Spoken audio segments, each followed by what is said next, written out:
Okay, let's see how many people show up.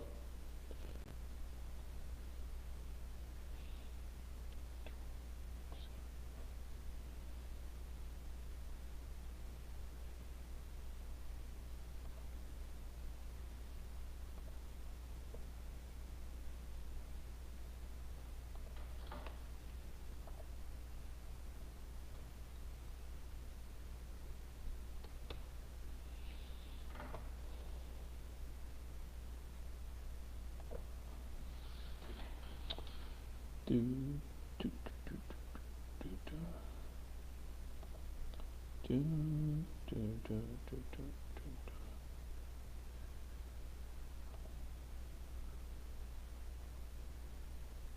Hey, good Shabbos, good Shabbos. Oh, good Shabbos. Shalom, shalom. I'm so used to saying good Shabbos when I see people, because I usually don't see you guys until Shabbat. Okay, let me just knock this down. All right. How do I sound? How do I sound?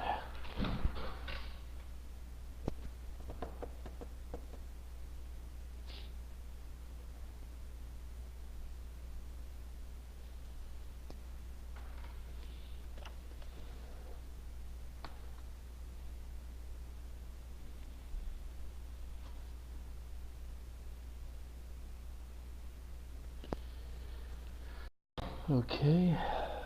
Just want to see how many people. Good. That's what I wanted to hear. Okay, there's 4 people on. I'm just looking at the list. I'm gonna, because I just turned this thing on, I'm going to try to be as clear and as careful as I can this time. I'm learning as I go. I told you by class 4 this is going to be a professional organization. There's no question about it. So I'm going to just give a few seconds and then I'm going to begin the class. I'm going to let everybody know in advance that I'm going to try to wedge 1,700 years of history into 45 minutes. I'm going to begin with just before the destruction of the temple, and I would like to try to finish at the Baal Shem Tov, at least the beginning of the Baal Shem Tov. We will see how far we get.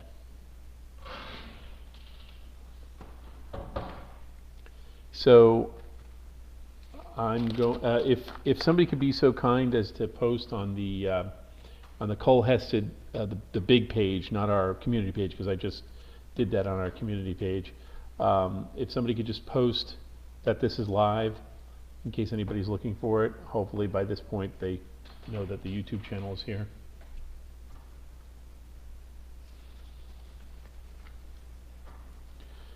So just giving myself 10 more seconds and I'm going to begin.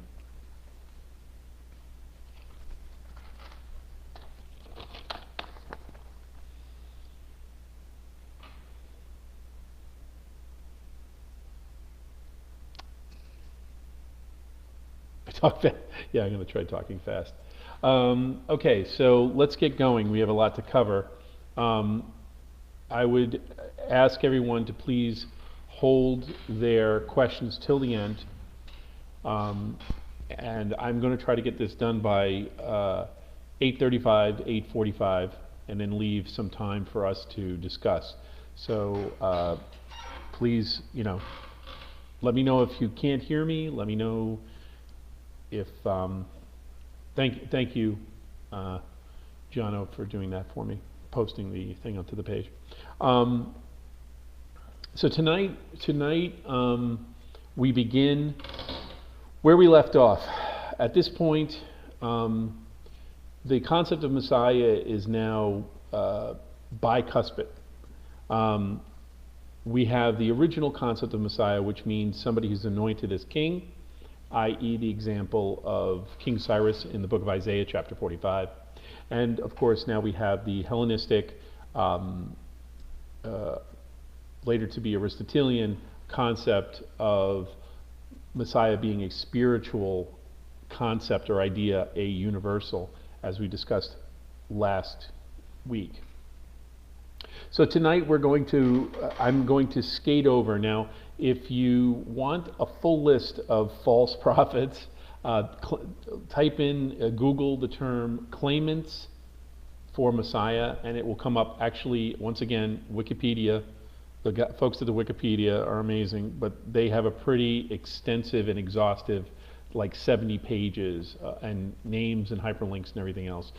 That's for a different time. Right now we're talking about concepts, and we're going to have to get over a large bit of piece here. So when we left our hero, a couple of things I want to kind of say.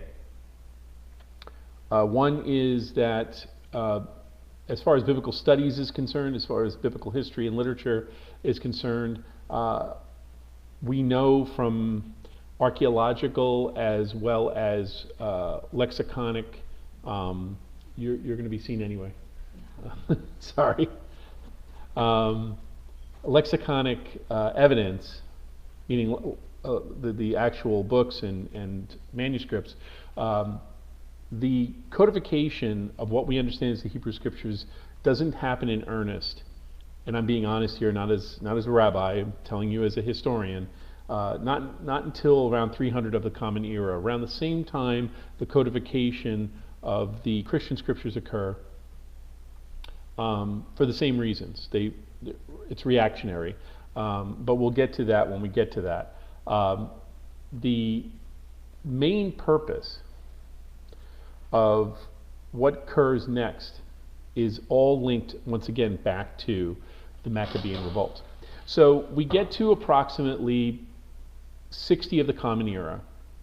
At this point, from what we understand in this evidence that we have today, or what we have presently in the evidence, is that at this point there were a number of folks within the Sicarii or the Zealots fomenting anger towards the Roman government. From the time when the Romans came to the aid of Judea after the Maccabean revolt and the Hasmonean dynasty was formed, went from a republic, more of a democratic kind of situation, to what we now know historically as the Roman Empire under the Caesars, Julius Caesar all the way through. So around the time of around 60, 63 of the Common Era, we reach the point of Nero. Nero has issues with the Christians, blames the Christians, actually coins the phrase Christanos, little Christs, and this is the term that is attached to what will become Christianity later on when we get to the 400s of the Common Era. The other thing he did was, after the burning of Rome, which he probably ignited so he could build a larger palace, he blamed the Christians, and the Christians are then thrown to the lions as we go. At the same time, in Judea, he needs to find financing to pay for this lavish palace, and decides that not only the taxes that are paid as tribute through the Roman coinage, but that he too, because he is emperor, holds forth the monies that are found in the temple silver, the sacred shekel that is described in Kitsei. So those sacred shekels are obviously separated. The situation with the Sadducean government, the Sadducean leaders who have been very, very pro-Roman, reach a point of no return. So there is a march within the garrisons. You have the governor at the time, which is not Pontius Pilate, and now suddenly I lost it. But anyway, they try to go in and take the money out of the temple. Money is then extracted from the temple. This is the final straw with the Judeans, and the Judeans revolt to the point where the Zealots and most of the Pharisaical and communities push out the Roman garrisons for the first of two times. The first time, they're routed, and Nero sends Vespasian and his son Titus to quell the riot and to basically bring about peace in the region, and also to get his money. What happens then in 66 of the Common Era, Vespasian and Titus go through Galilee and the surrounding areas and start quashing all these terrorist cells that have formed. And as they get closer and closer to Jerusalem, more and more people are running into Jerusalem and are hiding behind. One of those people who were fighting the Romans during this insurrection is Flavius Josephus. He starts off being a Zachari, a zealot of sorts, a general within the Roman legion, within the Judean countryside of Galilee. And I'm not going to go and expand upon all this. You can read about this in Josephus' own writings. And eventually finds a number of people decide that they're going to commit suicide. They're trapped, and they decide to drown themselves or throw themselves into an empty well. And but not before everybody is killed by Josephus, and Josephus is left behind, and Josephus, instead of committing suicide, submits to the Flavians, which they will be called the Flavian dynasty, and takes on the name of the Flavians and becomes Flavius Josephus. He also becomes the historian for two of the three great wars of the Jews, which is found in his tomes. Whatever you may think about Josephus, and everybody has an opinion of him, he was a great warrior, he was an opportunist, he was a traitor to his people, whatever you want to lay on there. But what he gives us as a historian is a clear glimpse for the first time of day-to-day operations of what was occurring. And I encourage you to read the histories of the wars of the Jews and the writings of Josephus. More importantly, what happens next is very interesting, because the concept of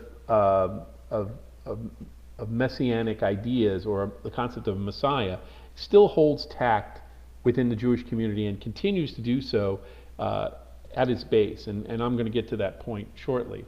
So we get to the precursor to what will become the 9th of Av and the destruction of the Second Temple. Now, what happens is we have another person who has kind of a checkered discussion within the Talmud itself, although without him, we would not have Jewish practice as we know it today. And that is Yonatan ben Zakkai. Yonatan ben Zakkai is a rabbi, a Pharisee, and basically was really against the whole concept that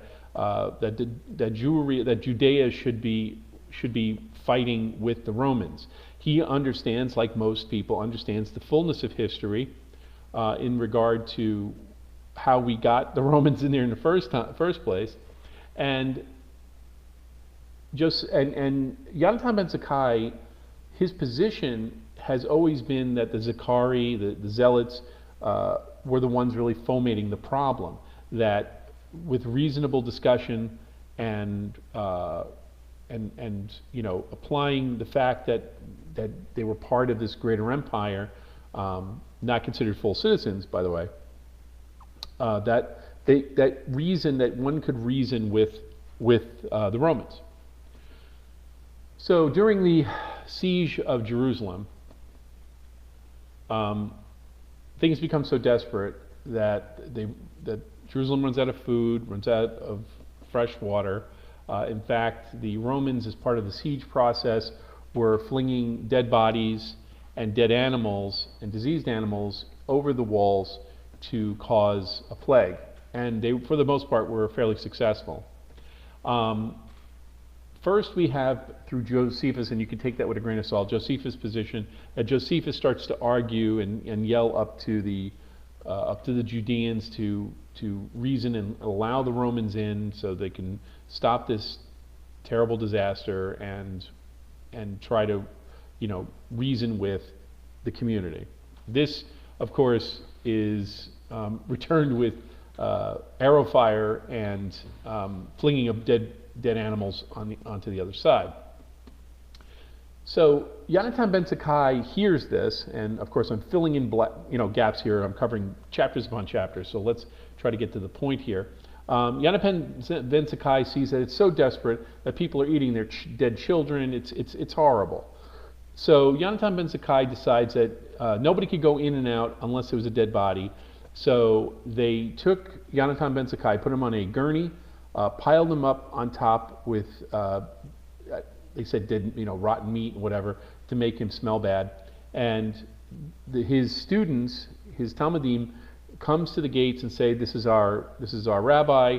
We want to bury him. Please let us do this sacred thing." And they allow only them and him out.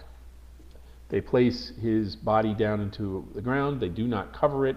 And surprise, Yonatan ben Zakkai jumps up, and the sacrifice of the men, of his students who brought him out and then returned in, basically single-handedly saved Judaism as we know it. And that is unequivocal.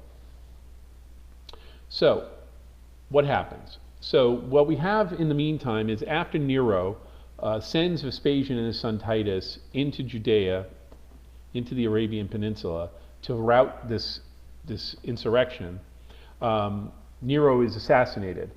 And what follows afterwards is, within the period between 64 of the Common Era and 66 of the Common Era, there are about 3 other people who become Caesar afterwards, and they too succumb, only after months, succumb to rival vengeance and murder. So after the last murder, which is now we get to about 69 of the Common Era. So what happens is Yonatan ben Zakkai comes to Vespasian and says, "Don't kill me," and turns around and says, "Listen, here are our Jewish scriptures. You are mentioned in here." And what he's referring to is Isaiah chapter 45. Now let me be very, very clear. He's not saying you're the Messiah. What he's saying is you're like King Cyrus. Make a deal with us. Allow me to try to convince those people, and don't destroy. Pardon me. Excuse me. Don't destroy the temple. So Vespasian does something that is stereotypically what if you're a fan of the Godfather series, is pretty slick. So he spares Yonatan ben Zakkai's life. He says, as long as I am here, as long as I am in charge, I will not destroy the temple. So what happens is, he says, I predict that you're going to become a great king, you're going to be like the emperor, and part of that is kind of observational. He knows, or the news had probably come across to him, that there had been a number of successors that wouldn't last, and they needed a strong general back in Rome. Sure enough, as he's saying this, and as he's presenting the scriptures of Isaiah chapter 45, and says, you're like this guy, a runner comes through and says, you're called back to Rome. They want to declare you Caesar. So he leaves, and leaves his son Titus in charge. What follows afterward, unfortunately, is the 9th of Av. The outer and the inner wall are breached. There's an incredible massacre. There is, from what Josephus tells us, a request by Titus not to destroy the temple, but the temple goes up into flames, and then is, in return, destroyed completely, or pretty completely, up until that point. So where we see this kind of messianic discussion, it all begins and ends with the book of Isaiah. It's not an accident that when we're looking for archetypes of righteous leaders, we look at Isaiah, we look at chapter 45 particularly, and we look at the person and the myth and the legend of King Cyrus the Great. So what transpires afterwards is that Titus allows who's ever survived and Yonatan ben Zakkai to move to Nineveh and creates the first school or yeshiva outside Jerusalem. And I want to make a stop here just briefly and make a statement. A lot of people, and when I say a lot of people, I'm referring to evangelical Christians, especially those who argue or try to refute Judaism as its legitimacy. Most of the arguments go as such. You need a temple to be Jewish. There is no temple. You have no place to do your sacrifices, and ergo, this is the reason why you need no longer be a Jew and consider Christianity. So this is the part where I refute that, because we know that the temple was destroyed before. Remember, this is the second destruction of the temple, not the first. And in the first destruction of the temple under Nebuchadnezzar, Jews went into the Babylonian captivity and thrived for 70 years through tefillah, through prayer. We know this because everyone points to Hosea chapter 6 verse 1, that Hashem's or God's requirement has less to do with animal sacrifice than it does with one drawing near to God. That's where we get the Hebrew word korbanos, or more than one sacrifice, or korban, which is karban, which it means to draw near to the living God. So this was known to Yonatan ben Zakkai. It's been known to the rabbis forever, because we know that it happened back in the Babylonian captivity. There was no loss of Judaism in those 70 years between the Babylonian captivity and when King Cyrus the Great of Persia freed the Jews to return to Judea. So after saying all that, Yonatan ben Zakkai and everyone around them decided they said, well, this is just like the first destruction of the temple. We'll wait some time. He totally believed that the Flavian dynasty, because there was a Jew amongst them, being Josephus, he honestly believed that eventually cooler heads would prevail. And just like the time of King Cyrus the Great, we would return and build the temple again. In the meantime, what was always in the background with the Pharisaical practices, because the Sadducean practices were primarily temple use. Temple became the center, became both the center of political life, also the controlling point for first the Greeks, then the Romans. And now, without the temple, Jews were not necessarily dispersed in diaspora yet. We're going to get to that. Some of them continued to live in Israel. Nineveh was just inside the walls of Israel, outside of Jerusalem proper. So what Yonatan ben Zakkai wanted to do is, they understood that a person who was an anointed king, a Gentile king, because we're using that example from Isaiah chapter 45, would rise up and they would allow us to rebuild. And there is an understanding that we might have to wait 70 years, just like the last time. And this is where the culmination of the creation and writing down of the Mishnah begins. Now, I don't want to go into that because I have covered that in a class I did last year about well, actually 2 years ago, in the proto-rabbinical and early rise of early Pauline Christianity. If you have not watched that, please do. It goes into much more detail. But as an overview, what transpired was they patiently waited. Also, Yonatan ben Zakkai had taken a position where the idea of an aggressive, militaristic return to the Judean independence, or the State of Israel's independence, was something that was taken a back seat to negotiation and study, which becomes the hallmarks of rabbinical Judaism going forward. So we have Rabbi Yonatan ben Zakkai, who's not really called rabbi yet. Actually, the first place where we get people with that position and moniker, we get to Rabbi Akiva.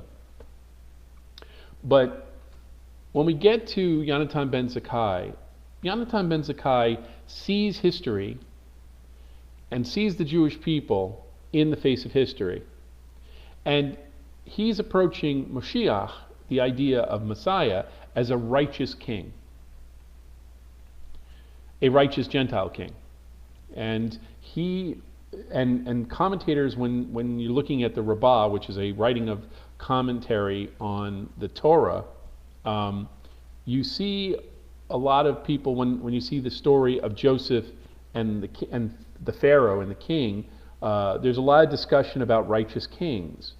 And those righteous kings are in a way affected and affected within the context and historical experience of what transpired between Yonatan ben Zakkai and Vespasian. In fact, Yonatan ben Zakkai doesn't blame Vespasian for the destruction of the temple. He blames the Jewish people.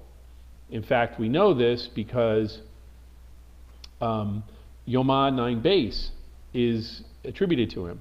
And Yoma 9 Beis says, why was the first temple destroyed? Because of our idolatry. Why was the second temple destroyed? Because of our hatred of each other as people. And this is the Yoma 9 Beis is the basis. 9b is the basis of where we get an understanding as Jews of what the Messianic age is. And I'm getting ahead of myself, but we will come back to that. So some time passes, and the Jews, and for the most part, Jews are pretty much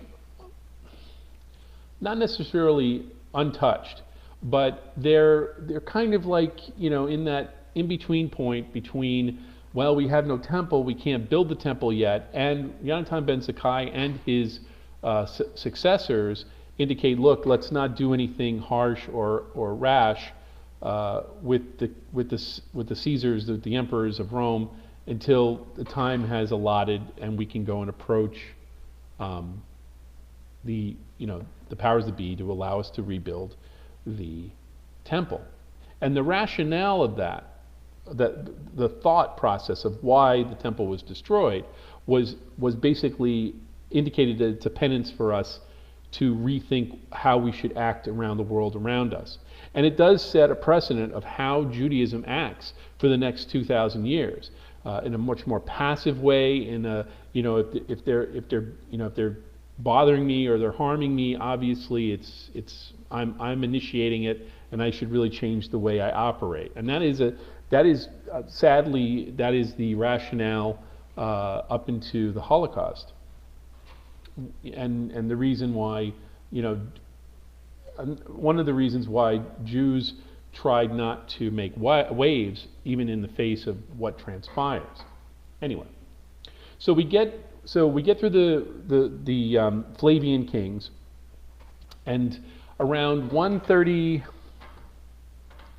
131 of the Common Era, approximately 70 years, a contingent from Nineveh, some 70 years later, long after Rabbi Yonatan Zakkai is gone, and Rabbi Akiva is still is in the mix, is one of the leaders right now. But a group goes to Rome and approaches then Emperor Hadrian, and says, look, see, in Isaiah, 70 years had passed.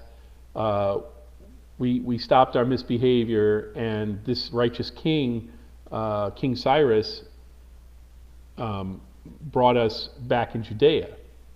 And we think that you're the guy. We think you represent this. You're a reasonable person. And why he thinks that is because Hadrian stops expansion, creates Hadrian's Wall in Ireland, or near the Ireland-Wales. I'm very bad at this, but he builds this wall separating the northernmost part of England into Wales, and stops the expansion of Rome. And by him not expanding Rome, begins its collapse, actually. So Hadrian is sitting there in Rome, and this contingent of Jews show up and say, here, we think you're this guy, can we build our temple back? And Hadrian turns around and says, yes, you can build the temple back, but you can't build it on the same location. You've got to build it some ways away. And the contingent of rabbis turn to him and say, what are you talking about? We can't, here's all these examples of why we have to build it here. And he said, I don't care.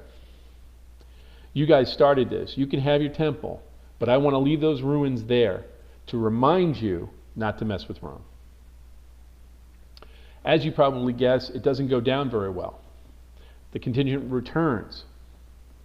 And in the midst of this contingency, another rebellion begins, what is referred to as the Third War of the Jews, the last war of the Jews as a nation until 1948. What occurs is there's an uprising and a desire saying we've been good, we've been respectful, our appeals have fallen on deaf ears. Let us have another Maccabean revolt. And it happens. Simon Bar Kokhba rises up and starts doing guerrilla warfare. In fact, the historians of the time, Hadrian didn't expect what was happening, to the point where the Bar Kokhba revolt so routed the Romans that the Roman garrisons that were there were routed so badly that they ran back to Rome.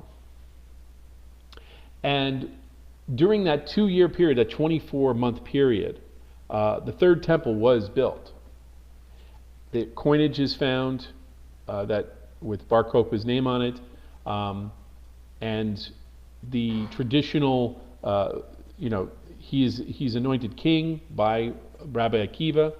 And during this routing, this massacre routing, this guerrilla warfare, Hadrian is so taken aback that he calls back basically an invasion force so large that the world had never seen anything like it until the invasion of France in World War II in 1944.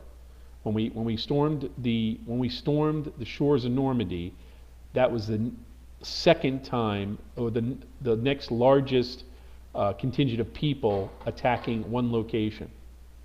So think about that. So he calls back all these divisions, practically all the contingents and garrisons and brigades of Britannia to just trounce Judea. So for 2 years, the temple was being rebuilt, coinage was being done, and for 24 months, Judea was an independent country. What happens afterwards in 136 of the Common Era is that Hadrian makes very clear of what he wants to do. He destroys the temple even further to make sure that not one stone on top of another is there. They desolate it. They decimate it completely. Not only that, but they make Judaism illegal. They martyr Rabbi Akiva, they kill Bar Kokhba, and to add insult to injury, um, Hadrian goes even beyond that and takes the name away for Judea and replaces it with the word Palestine, which means Philistines, the land of the Philistines, to further rub salt in that wound. So at this point, around 136 of the Common Era, Judaism is completely and utterly routed. Diaspora, it is the nuclear option when it comes to the decimation of Judaism as they understand it. The Greeks tried to do it, and Hadrian almost got away with it. At the same time, I'd like to make a side note on this discussion, is that up until that time, the small sect of Christians that were growing and living underneath, underground during that period of time in Rome and the surrounding areas, Bar Kokhba and Rabbi Akiva and others of this revolt, once they had routed the Romans, tried to convince early Judeo-Christians and Roman Christians that their Messiah was returning. So many of the folks that died after Hadrian comes back with this gigantic battle force to decimate Judea, it also kills and lumps in together the contingent of Jews that routed the Romans, as well as placing them as part of Christianity, which severs even further on both sides of the organization there. Christians start to deny their connection to Judaism. Judaism, in response to what transpires, even though it is what it is, we create the 19th blessing, which is a curse against Menim. The Menim here are the folks that didn't stay loyal to Judaism, and that blessing we do every day except for festivals and Shabbat, or Yom Tov and Shabbat. So there is a definite that action as well separates both physically Jews and Christians from each other, and also theologically separates them. The Jews stay very Jewish and try to stay as anti-Hellenist as they can. Christians start to embrace their Greek and Roman understandings and roots and start to create their own actions and start to create their own understanding of what Messiah means. So, which brings us now, what happens is, and a lot of this, like I said, I cover in that other class, the reaction to both, we get to Constantine about 200, 300 years later, where Constantine decides that he really wants to separate Christianity and Judaism to the point where Judaism becomes an enemy to Christianity in every face and form and matter. Check with the Nicene Council and also Constantine's writings of 406 of the Common Era in regard to removing, to making Sunday the day of rest, and actually fining and harassing Jews on Shabbat, on the Saturday. So what happens is, after the destruction of, with the Bar Kokhba revolt quashed, Jews, and the idea that Jews were out, they were going to wipe Jews from the face of the earth, what stopped it was Hadrian's sudden death some year later, or a year and a half later, in 137 of the Common Era. But during that time sets into motion the idea that at any point in time we may lose our cultural as well as belief system because of these influences of Hellenism and Greek and Roman thoughts, and now this rising Christian faction. So in response to that, for the very first time, oral traditions get written down, first as a Mishnah, then as a Gemara, and finally it's encapsulated in 300 of the Common Era into the Talmud. And the Talmud becomes this portable written language that we have to fill in the gaps where the Torah does not necessarily give us a clear understanding of what we need to do. We also codify any and all items above and beyond the Torah itself. The Torah is codified, to the best of our knowledge, during the time of the Babylonian captivity under Nebuchadnezzar, around 600 before the Common Era. Or by 300 of the Common Era, we eliminate anything that may be incendiary. We move Daniel from a position of favor down into the writings, and we really consolidate the prophets down to what we have now. And that's codified to prevent any chance of manipulation, and later on, around 300 of the Common Era, the primary focus is conversion to this new Roman religion called Christianity. So, at this point, we have already set in place two things. One, we have the Talmud. Two, we have Christians who are now becoming more evangelical in the small e sense, and then the bigger e sense when we get to the Crusades. But now we reach into the Middle Ages, primarily just near the edge of the Middle Ages, around the 13th and 14th century. Up until this point, we had two groups of people, and I know that I'm skipping over Islam here. Islam does come in around the 900s to 1000, and does affect Judaism by allowing it to thrive rather freely without the problems of being suppressed or forced to convert. Up into around the 15th century, around the 1400s, when the Moors leave Spain and Portugal, and the Christians return.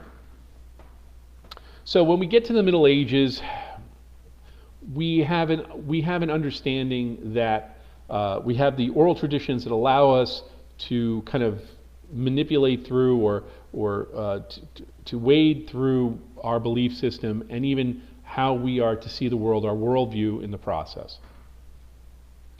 So I'm going to basically highlight two individuals, and those two individuals are as different as night and day, even though within Judaism they are interchangeable. We have Rambam, which is Nachmanides, Moshe ben Nachman, and we have Maimonides, Rambam, which is Moshe ben Maimon. Both of them are contemporaries. Both of them are great writers. They're both doctors. They are at the height of intellectualism as far as Jewry is concerned. One is in Aragon in Spain, or sort of what becomes, I think, Portugal's area, and then the other one is in Cordova under the Moors, which is Maimonides. So Nachmanides is his position as what we now, when we were back in the time of the Maccabean revolts, we had the Hellenists and the traditionalists. So now we're going to have the Talmudists, and then what we're going to see later on is what will later become the Hasidim, and I will get into that. So you have these Talmud, at this point, the Talmud is, for the most part, not unlike going to an appellate court. People argue things on the lower end, kind of resolve things, and when things get into a difficult situation, it moves up to another more renowned rabbi, and eventually comes to a supreme court of sorts, a beit din, a place, a seat of judgment, a house of judgment, where people make final decisions. Usually those rabbis, who they are considered. Now, by the way, rabbis at this time, their primary job was not rabbi.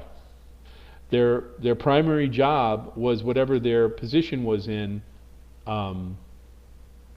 what they were doing. In this case, with Nachmanides and Maimonides, both of them were physicians and both of them were philosophers. With Nachmanides, Nachmanides is a contemporary of Maimonides, and they both were writing at around the same time. In fact, one of the in the early years, Nachmanides praised Maimonides for his abilities in writing and discussion. But the two men are quite different philosophically. Nachmanides is more philosophical in an Eastern sort of, lockstep position as to we are looking at the Talmud, we look at the precedents that we have laid forth in at that time, their modernity, and based on fairness and justice, and from the text as well as from the sages, we extrapolate a judgment and we follow that judgment and we respect those traditions. The Talmud to Nachmanides is a fluid object. It is an object that you can agree or disagree with the commentaries that are Agados of the Talmud. You have the Mishnah, which is the writings and the discussions of that. Gemara, kind of the judgments. Most judgments in the Talmud are open-ended for the purpose of trying to deal with the possibility of modernity. And the Agados is basically statements that rabbis make off the cuff. Most of what we have in the Ethics of Our Fathers, a book that many of us are familiar with. If you haven't, please look it up, Ethics of Our Fathers, Pirkei Avos. Amongst them are commentaries and sayings of the wise. Some of it, you're like, where did this come from? Why is this here? Some of it is just complete, vitriol at a situation, and some of it is just really wise statements. So the Agados are, to Nachmanides, something that's fluid. In fact, we know this because he faces the greatest challenge of his life, which is the disputation of Barcelona against Pablo Crestani, a Jew who converted to, well, we're not sure what happened, but as far as we know, he was raised a Jew and then converted to Christianity to try to convince Jews to leave Judaism and become Christians. So there's this great disputation with James I of Aragon, who was very pro-Jews. He was very open-minded for a Christian leader, and there's this great disputation. And Pablo Crestani, in the first day, starts arguing with him and saying, what about this writer says about the Messiah? And he turned around and said, well, I don't have to agree with that guy. He's just talking, I'm paraphrasing, he's just talking off the top of his head. Let's look at the text. Let's see what the other writers say. There's many choices in regard to what we think or who the Messiah will be. We know he's going to be a king. We know that, he could, and there could be a king like King Cyrus, as the argument goes. And he's also, Nachmanides is also famous for saying, well, if your Messiah is true and right, why are there still wars? Why are there people dying on a battlefield only 50 miles away? Why is there, why is there people starving and being mistreated? If this Messiah is supposed to bring world peace and salvation, obviously it hasn't occurred yet. So this is Nachmanides' position. Nachmanides' position, when he looks at the Talmud, he says, this is fluid to a certain degree within the realms and frameworks. I mean, he's the one who coins the phrase fences around the Torah, and says that these fences can change, not necessarily beyond what is necessarily the meaning of such things, but in the example of that we no longer have the temple, but yet we have tefillah and tzedakah, charity, and we praise God 3 times a day instead of slaughtering animals, we are still within the parameters of the fences of the Torah. So that's Nachmanides' position. Now Nachmanides becomes diametrically opposed to Maimonides. Why? Because Maimonides' philosophy is he takes hold of Aristotelian logic. Unlike Nachmanides, who's living in a Christian protectorate of sorts, Maimonides is living amongst the Moors. The Moors have resurrected writings of the Greek philosophers, mathematics, modern medicine that we know occurs at this time in this area. Much of what Maimonides writes about medicine is directly influenced by the knowledge and information that he gets from the from the Muslim or Moorish philosophers and scientists of that time. So he's exposed to Aristotelian logic. Now remember what we were saying about Aristotelian logic. Aristotelian logic is just like Greek and Hellenist logic. You have the universal and then you have the physical. So he takes that, and I just want to stop for a split second and say, what Maimonides writes about certain things, I wholeheartedly agree. I do lean more towards Nachmanides, because Nachmanides makes sense to me, and that's up to you to decide. I don't want to throw the Maimonides baby out of the bathwater, but I do want to demark what other rabbis of his time, respected rabbis, are saying about Maimonides' position. So take what I'm about to tell you with a grain of salt and use your brain. So Maimonides is obviously affected and influenced by Aristotelian and Greek thought. His position then hits a wall between him and Nachmanides with the writing of the Guide for the Perplexed, and within that is the Responsa. His position, what Maimonides does, is he solidifies two things. One, he solidifies the idea of what the afterlife is, whether it's a physical resurrection or not. He solidifies what a Messiah is, and he also approaches it and tries to create the concept of Messiah closer to the Greek and ultimately closer to the Christian model and the Muslim model of Moshiach. The other problem is, the second thing that he does, which I think is even more detrimental to Judaism, I think, as a historian, is he says the Talmud is not only written by wise people, but it's divinely inspired. And whatever's in there, no matter how ridiculous, and that's my parentheses in there, no matter how ridiculous or sublime it is, it's there for a purpose, and its words are, to the equivalent, and I'm putting words in Maimonides' mouth now, as if it came down from Sinai. This is where Nachmanides says, oh no. And this is where I say, oh no. Because what happens is once you start to play the game that, oh yeah, well our Messiah, your Messiah is a false Messiah, and our Messiah is going to do what your Messiah is going to do, but better. And that's crazy. And that's dangerous. Because as we discussed from the two classes prior, we started with a bottle of olive oil. Now we're looking for some, superhero flying on a horse. And this is the problem. Now, once again, I'm going to stop and say, where Maimonides does do right is how he does the 13 principles of faith. He leaves them fluid, and for the most part, Nachmanides agrees with that, but that's pretty much it. The Guide to the Perplexed is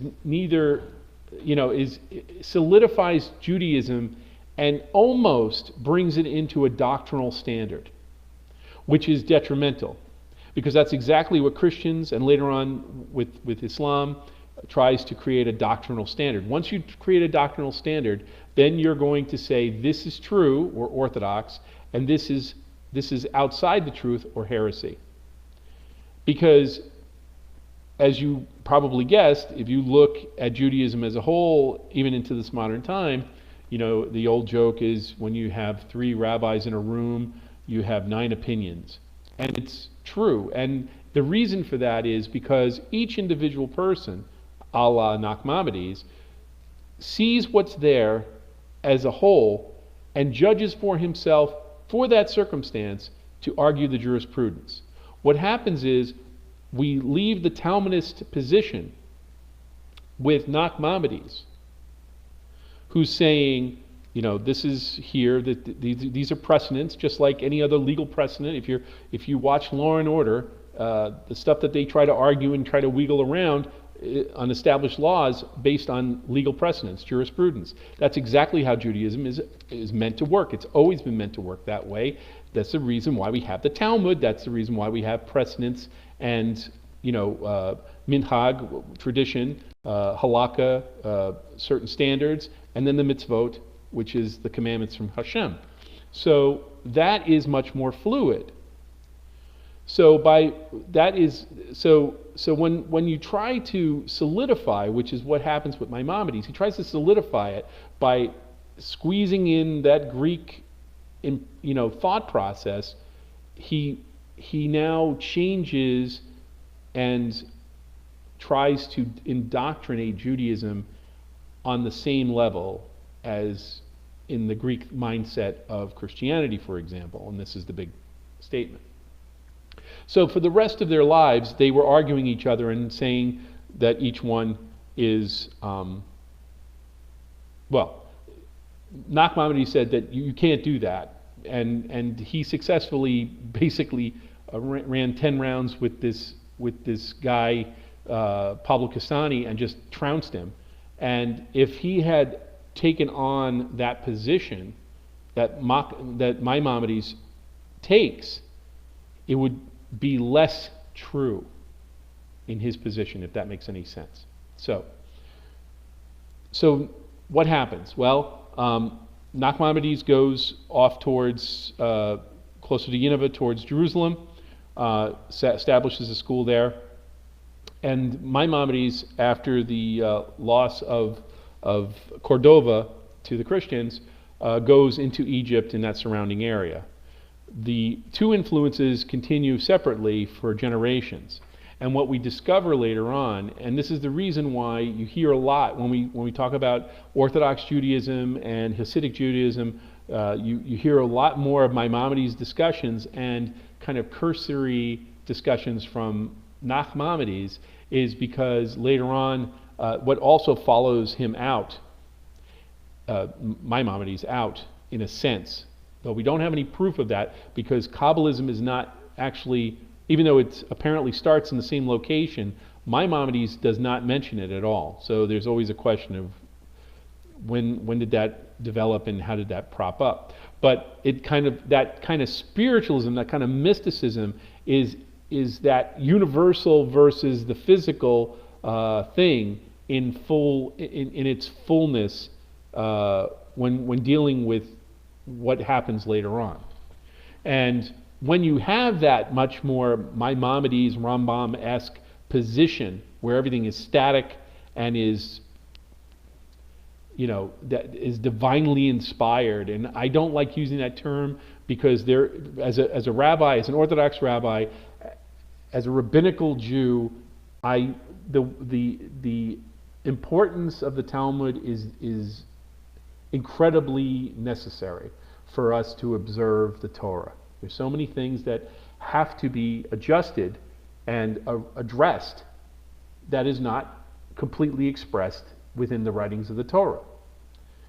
But I don't hold to Maimonides' position that everything that was in there is divinely inspired. Partially because if you look at if you go get a copy of the Talmud by Ein Steinsaltz, may he live 120 years, his commentaries are in there. So when did he come down from Mount Sinai? So in other words, the operational model of the Talmud still operates the way it did back in 300 of the Common Era and continues to do so. If it were truly influenced by Maimonides, then it would have stopped around 300 of the Common Era. So, just looking at my watch. Okay, so I'm going to stop because next week for the class 4 we're going to talk about Sabbatai Zvi, the Baal Shem Tov, and the influence of Kabbalism and Hasidism into the modern age, and we can talk about Rabbi Schneerson, and then I'm going to conclude. So at this point, if you have any questions, please swing them out there and let me see if I can field them for you. And like I said, there's no such thing as a stupid question, only one that's not asked. I wholeheartedly believe that. Um, so if you have a question, I will just pause and wait and see when it comes up.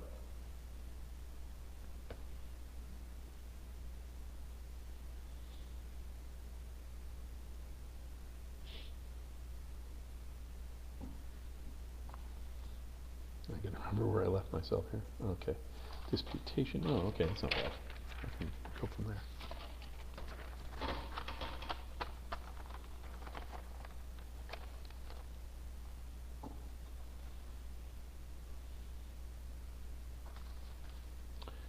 Okay, question is, when you refer to the Greek idea of the universal and physical, what is the universal a spiritual reality?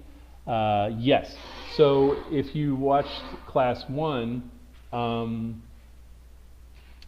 and yes, John, I'm going to answer your question next.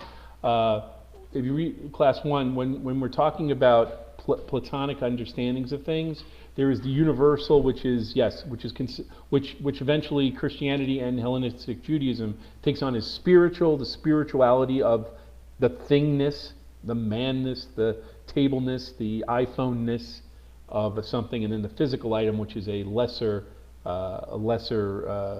manifestation. So that concept separating the two is the basis of dualism, of Greek dualism. The thing that's spiritual is good, the thing that's physical is bad, and the more physical you become, the less good you are, and that's really the basis of that.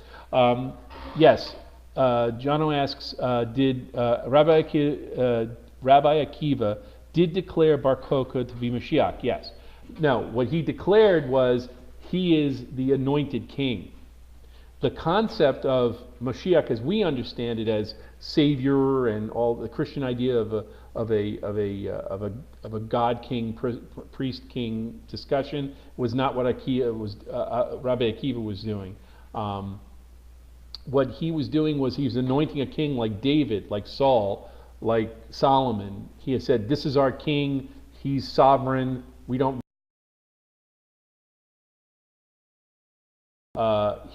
We don't have to recognize the emperor of Rome, basically, is where Akiva is coming from. So when you're saying that he declared him a Messiah, no, he declared him an anointed king. He Moshiached him as king. And you're welcome, Hannah, for the question. Both great questions, by the way. Thank you. Anyone else?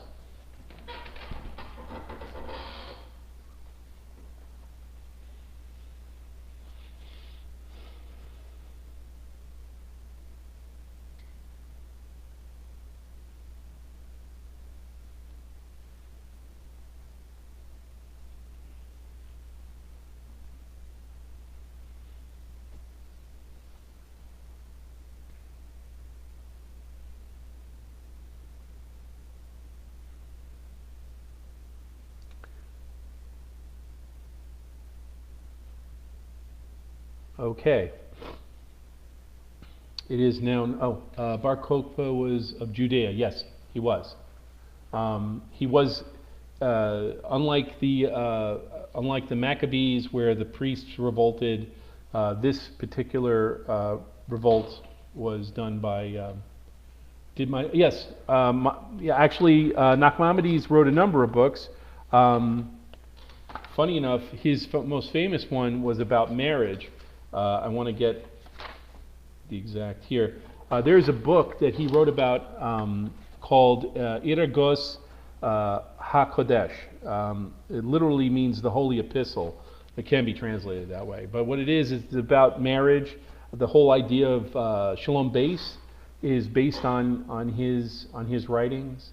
The idea that keeping peace in the house, the woman being the centerpiece, and the essence of keep your happy wife, happy life. I'm translating 2,100 years later, or 900 years later. He also wrote a number of treatises on death and mourning, and much of what we do at grave sites, sitting shiva and so forth, are are due to his writings. Also, he translated the Targums of Jonathan into modern tomes. So if you the entire commentary, you can get Ramban's or Nachmanides' book on the Torah, the commentaries on the Torah from of the Targums, which I have and are invaluable. And he was a pretty decent doctor in his own right, although there are writings about how he approached medicine, but it's not. We don't have as a complete tome as we do with Rambam, with Maimonides in regard to that.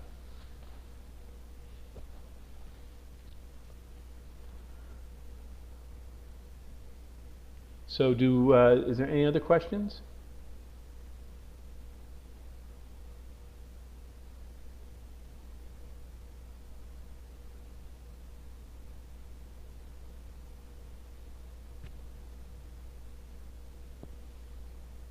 And I just want to say, spoiler alert, Nachmanides is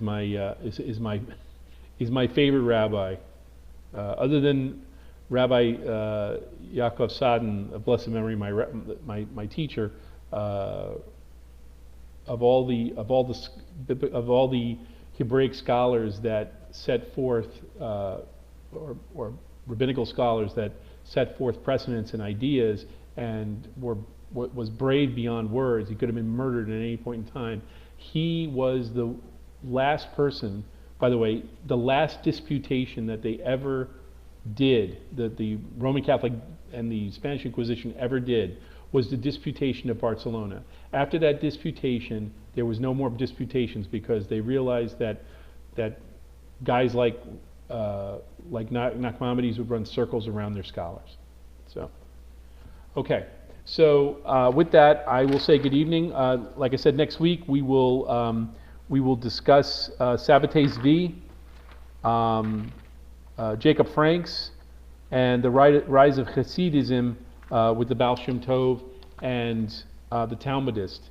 The Talmudists next week when we discuss the Talmudists, they react even more tightly about the spiritualism, and I'm using that in quotes, of Judaism, and shying away from Kabbalism and Baal Shem Tov's response to that. So, all right. Thank you so much for being here. Appreciate everybody's time. If you're watching this recording, you can always message me on Kol Hesed, or you can email me at kolhesed@gmail.com. Thank you, and good night, and good Shabbos.